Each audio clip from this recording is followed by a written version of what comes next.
श्रीगणेशाय नमः। नारायणं नमस्कृत्यं नरं चैव नरोत्तमः देवी सरस्वती व्यासं ततो जयमुदीरये। नमो सुनन्दाय सहस्रमूर्ते सहस्रपादाक्षरौर्भावे सहस्रनाम्ने पुरुषाय सहस्रते सहस्रकोटियुगधारिणे नमः। नमः कमलनाभाय नमस्ते जलसायने नमस्ते केशवाय नन्दाय वासुदेव नमोऽस्तुते। वसुदेवं सुतं देवं कंसचाणूरमर्दनं देवकी परमानन्दं कृष्ण वन्दे जगद्गुरोः। गुरु ब्रह्मा गुरुर्विष्णु गुरुदेवो महेश्वरः गुरुर्साक्षात् परब्रह्म तस्मै श्री गुरुवे नमः। अथ श्री फाल्गुनमासे कृष्णपक्ष एकादशी व्रतकथा प्रारभ्यते। युधिष्ठिरोवाच। राजा युधिष्ठिर बोले कि हे कृष्ण, फाल्गुन मास के कृष्ण पक्ष में जो एकादशी होती है उसका क्या नाम है? हे वासुदेव, वह मुझे प्रसन्न होकर आप कहो। तो श्री भगवान वाच। भगवान कृष्ण बोले कि हे राजन, आपने बहुत ही अच्छा प्रश्न किया। फाल्गुन मास के कृष्ण पक्ष में जो एकादशी होती है उसका नाम है विजया। व्रत करने वाले मनुष्यों को सदा विजय देने वाली होती है, उसकी कथा मैं कह रहा हूँ। उसके व्रत का माहात्म्य सब पापों को हरने वाला है। एक समय नारद मुनि ने कमलासन ब्रह्मा जी से पूछा कि हे ब्रह्मन, फाल्गुन के कृष्ण पक्ष में विजया नाम जो एकादशी तिथि होती है उसका व्रत प्रसन्न होकर मुझे बताइए।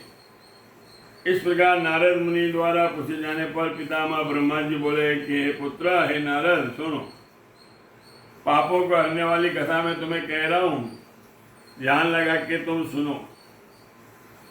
यह व्रत बड़ा पवित्र है, पापों को नाश करने वाला है। यह विजया का व्रत मैंने किसी से नहीं कहा। विजया मनुष्य को जय देने वाली होती है।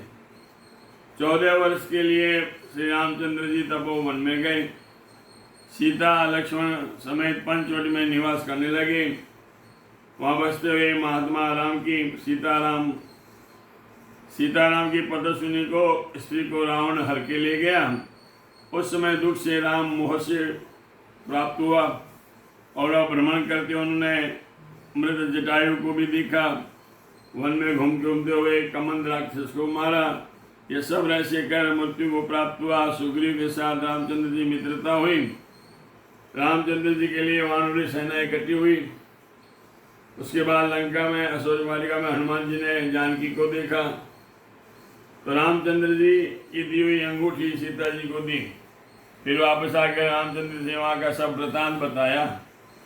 तो रामचंद्र जी हनुमान जी के वचनों को सुनकर सुग्रीव की सम्मति से यात्रा पर गए। वानर जिनको प्यारे ऐसे रामचंद्र जी वानरों सहित समुद्र के किनारे आए। आने के बाद बड़े कठिन योग्य दिग्विस्मृत हो रहा है और फिर धोकर लक्ष्मण से बोले कि हे सौमित्र, हे लक्ष्मण, कौन सा पुण्य करके यह समुद्र पार हो जाए? आगाध समुद्र जल से पूर्ण है, भयानक जल है, जीवों से भरा हुआ है, कोई उपाय नहीं दिख रहा है। सब कुछ से पार, सुख से पार कैसे योगी होगा? तो लक्ष्मण जी बोले कि महाराज, आदिदेव आप पुराण पुरुषोत्तम में हैं।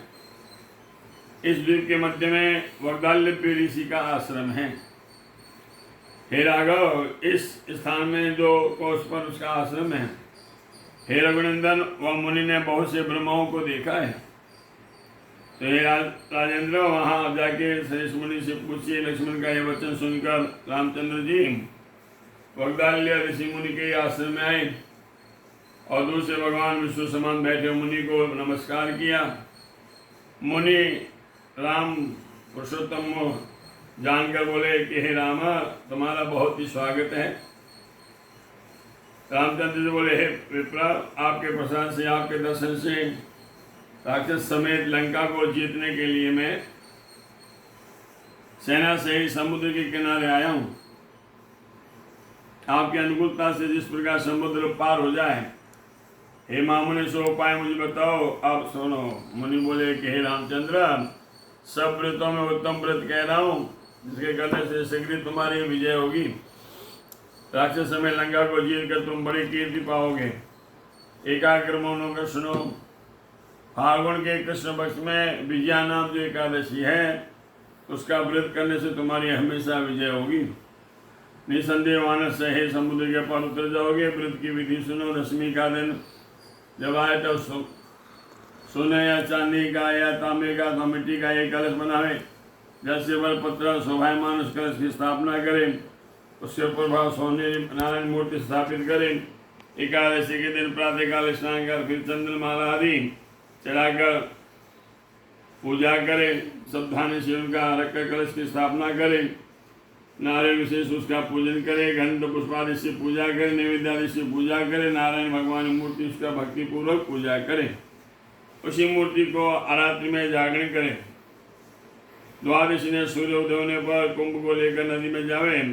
तालाब के जल में स्थापित करके यथाविधि शुभ पूजन करके फिर वह कुंभ को देवता की प्रतिमा सहित वेद पाठी ब्राह्मण को दान करें। कुंभ के साथ महादानों को देवे। इसी विधि से अपने सेना सहित अधिकारों सहित यत्न से व्रत करो, तुम्हारी विजय अवश्य होगी। राम मुनि के वचनों को सुन रामचंद्र ने विजय एकादशी का व्रत किया। व्रत करने पर श्री रघुनंदन विजय प्राप्त हुए। तो हे राजा युधिष्ठिर, जो मनुष्य इसी विधि से व्रत करेंगे इस लोक में और परलोक में हमेशा जय प्राप्त करेंगे। ब्रह्मा ने नारद मुनि से कहा कि हे नारद, इस कारण से व्रत करना चाहिए। इसके पढ़ने और स्मरण करने से वाजपेयी यज्ञ का फल प्राप्त होता है। जय जय श्री स्कंद पुराणे फाल्गुन कृष्ण पक्ष विजया एकादशी महात्म्य। श्री कृष्णार्पणमस्तु। बोल कृष्ण कन्हैया लाल की जय। सुधर्मो राघवंशो धर्मो दशरंजरा एवं वदन्ति लोकानां यतो धर्मस्ततो जयम्। तिथिवारं च नक्षत्रं योगं करणमेव च। पंचांगम सुनते नित्यम श्री गंगा स्नानम फलम लवेत। आज आए करके ठाकुर जी ने फाल्गुन मास में कृष्ण पक्ष के एकादशी सोमवार विजया एकादशी व्रत सर्वे सर्वा। काल बारस मंगलवार भूम प्रदोष तेरस बुधवार महाशिवरात्रि व्रत 14 और अमावस्या बेड़ी गुरुवार। 14 अमावस्या बेड़ी है गुरुवार।